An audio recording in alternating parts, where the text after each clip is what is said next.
I welcome you all to my channel. My name is Shivam. I hope you all must be fine. Friends, आज के इस video में बात करने वाले हैं उन 59 चाइनीज़ एप्लीकेशन के बारे में जिसे इंडिया ने बैन कर दिया है। आपको पता है इंडिया चाइना बॉर्डर पे काफ़ी टाइम से टेंशन चल रहा है। इवन गलवान वैली में तो दोनों ही साइड के सोल्जर्स को मार्टर होना पड़ा है, उन्हें शहीद होना पड़ा है, जिसकी वजह से इंडिया में बहुत हद तक रेज है चाइनीज़ लोगों के लिए, चाइना के लिए। तो अभी इंडिया में क्या चल रहा है? इंडिया में अभी बायकॉट चाइना मूवमेंट चल रहा है, यानी इंडिया के लोग चाहते हैं कि अब बिल्कुल चाइना के प्रोडक्ट नहीं खरीदना है। इवन भारत सरकार ने भी क्लियर कर दिया कि हमें चाइना को बायकॉट करना है, उनके प्रोडक्ट को बायकॉट करना है, उन एप्लीकेशंस को भी नहीं यूज़ करना है जो चाइना की बनी हुई है। सो अभी हम बात करें कौन कौन सी वो एप्लीकेशंस हैं जिसे इंडिया ने बैन कर दिया है। तो ये 59 एप्लीकेशंस हैं जिसे इंडिया ने बैन किया है। मैं आपको पढ़ के बता देता हूँ। सबसे पहले TikTok, SHAREit, Kwai, UC Browser, Baidu Map, Shein, Clash of Kings, DU Battery Saver, Helo, Likee, U Cam Scanner, Mi Community, CM Browser, Virus Cleaner, APUS Browser, रोम वी, Club Factory, News Dog, Beauty Plus, WeChat, UC News, Q Mail, Weibo, Xender, Q Music, Q News Feed, Bigo Live, Selfie City, Mail Master, Parallel Space, Mi Video Call, WeSync, ES File Explorer, Viva video, my two, Vigo video, news video status, DU recorder, vault hide, cache cleaner, DU app, DU cleaner, DU browser, Hago play with new friends, cam scanner, clean master, wonder camera, photo wonder, Q player, we meet, sweet selfie, Baidu translate, we mate, Q international, Q security center, Q launcher, view video, V fly status, mobile legends, DU privacy. तो ये 59 applications हैं जिसे India ने ban कर दिया है। तो क्या इंडिया ने सारी एप्लीकेशंस को बैन कर दिया जो चाइना से बिलोंग करती है? नहीं, ऐसा कुछ भी नहीं है। चाइना की बहुत सारी हज़ारों एप्लीकेशंस हैं जो कि अभी इंडिया ने बैन नहीं करी है।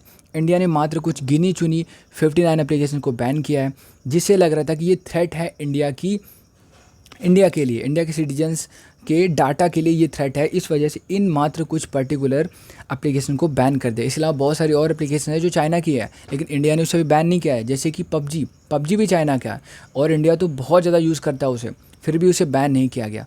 तो मात्र उन्हीं एप्लीकेशन को बैन किया गया है जो कि थ्रेट है, जो कि खतरा है इंडिया के लिए। तो देखते हैं आगे क्या है इसमें। नेशनल सिक्योरिटी कंसर्न्स, यानी कि भारत की सिक्योरिटी को लेकर के ये स्टेप लिया गया है। टिकटॉक के जो पेरेंट कंपनी है बाइट डांस, उसने ये क्लेम किया कि टिकटॉक चाइना में अवेलेबल ही नहीं है। यहाँ तक इसका जो डाटा है वो हम चाइना के बाहर स्टोर करते हैं, लेकिन its privacy policy has reserve the rights to share any information with Chinese authorities.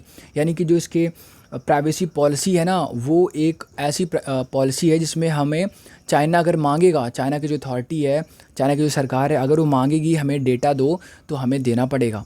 ठीक है, हालांकि हम डेटा बाहर रखते हैं, चाइना में नहीं रखते, लेकिन अगर वो मांगेगी तो हमें देना पड़ेगा। तो सोचो कितना बड़ा थ्रेट है इंडिया के लिए कि अभी इंडिया चाइना की इतनी टेंशन चल रही है।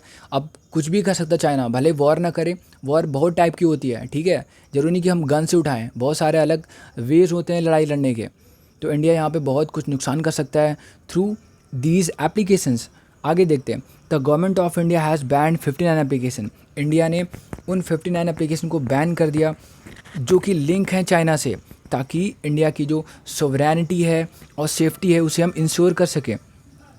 The government has been mulling the ban for some time, यानी काफ़ी टाइम से इंडिया ट्राई कर रहा था कि इन एप्लीकेशन को वो बैन करे और क्लोजली उसे एग्जामाइन कर रहा था, उस पर ध्यान से, उस पर मतलब क्या कर रहा था, नज़र रख रहा था, ताकि ये रिस्क इन्वॉल्विंग तो एप्लीकेशन नहीं है। ठीक है, with using this application on a per basis after red flags were raised by several unnamed sources. Intelligence agencies, यानी बहुत सारी इंटेलिजेंस एजेंसी ने ये बताया कि जो एप्लीकेशन है ये खतरा है, ये डेटा को चुरा रही है। ठीक है, इस वजह से इंडिया ने ये एक्शन लिया है। The main concern seem to be the collection of user data. सबसे बड़ी जो चिंता की बात है वो यूज़र डेटा कलेक्शन है, यानी कि जो यूज़र का डेटा है ना, वो आराम से चाइना ले सकता है। बिल्कुल, जब भी आप एप्लीकेशन क्या करते हैं, इंस्टॉल करते हैं, तो आपसे बहुत सारी परमिशन मांगते हैं, जैसे कि आपकी लोकेशन की परमिशन मांगता है। इसके अलावा आपका जो स्टोरेज की एप्लीकेशन मांगता है, और स्टोरेज में तो आपकी बहुत सारी चीज़ें होती है ना, आपकी वीडियोज़ होते हैं, आपकी इमेजेस होती है, तो ये सारी इन्फॉर्मेशन आपसे मांगता है। ठीक है, इसके अलावा unauthorise sending of the data to location outside of India, और ख़तरा सबसे बड़ा ये है कि इंडिया से बाहर ये सारी इन्फॉर्मेशन को वो भेज सकते हैं, सारी एप्लीकेशन, ठीक है। आगे देखते हैं। There has been a strong chorus in the public space to take strict action against application, यानी कि बहुत ज़्यादा ये पब्लिक में बात चल रही थी कि इन एप्लीकेशन के ख़िलाफ़ हम क्या करेंगे, स्ट्रिक्ट एक्शन लेंगे, इन्हें हम बैन करेंगे, इनका यूज़ नहीं करेंगे, जो कि इंडिया को हार्म कर सकती है, इंडिया की सोवरेनिटी को, साथ ही साथ सिटीजन की प्राइवेसी को, यानी जो नागरिक है ना उनकी प्राइवेसी को ये हार्म कर सकती है, उन्हें हानि पहुंचा सकती है। बाद में ये प्रेस रिलीज़ आई, उसमें बोला गया कि गवर्नमेंट ऑफ इंडिया ने ये डिसाइड किया कि वो कुछ निश्चित एप्लीकेशन को क्या करेगा, डिसअलाउ कर देगा, उन्हें परमिशन नहीं देगा, चाहे वो मोबाइल एप्लीकेशन हो या फिर non mobile internet enabled device हो, उनमें हम बिल्कुल ये चाइनीज़ एप्लीकेशन यूज़ नहीं करने देंगे। For now government of India ने ये बिल्कुल क्लियर कर दिया है कि कुछ चाइनीज़ एप्लीकेशन जैसे टिकटॉक हो गया, ये यूसी ब्राउज़र हो गया, ये थ्रेट है, ये खतरा है नेशनल सिक्योरिटी के लिए, और इंडियंस को ये एडवाइस दी गई कि बिल्कुल इन्हें यूज़ ना करें। बिल्कुल उन्हें बोला गया कि आप चाइनीज़ एप्लीकेशन को क्या करेंगे, उन्हें आप यूज़ नहीं करने वाले हैं, ठीक है। और ये ऐसा क्यों किया गया, क्योंकि रिसेंटली ये पकड़ा गया कि स्पाइंग हो रही थी, यानी जासूसी हो रही थी, किस पे, आईफोन यूज़र था एक, उसकी जो है ना एक कंपनी है ByteDance, iPhone user company नहीं है, एक कंपनी है बाइट डांस, उसने स्पाइंग करी है, उसने क्या की है, जासूसी करी है आईफोन यूज़र की, और वो टिकटॉक चला रहा था, और उसकी सारी डेटा को उसने स्पाइंग करा, और बाद में उसने बताया भी कि ये हम स्पाइंग कर रहे थे, और बोला कि आगे से ऐसा नहीं करेंगे। तो ये कौन सी बात है, पहले आप स्पाइंग कर रहे हो, बाद में आप बोल रहे हो कि हम आगे से नहीं करेंगे, तो कितना बड़ा थ्रेट है लोगों के डेटा के लिए।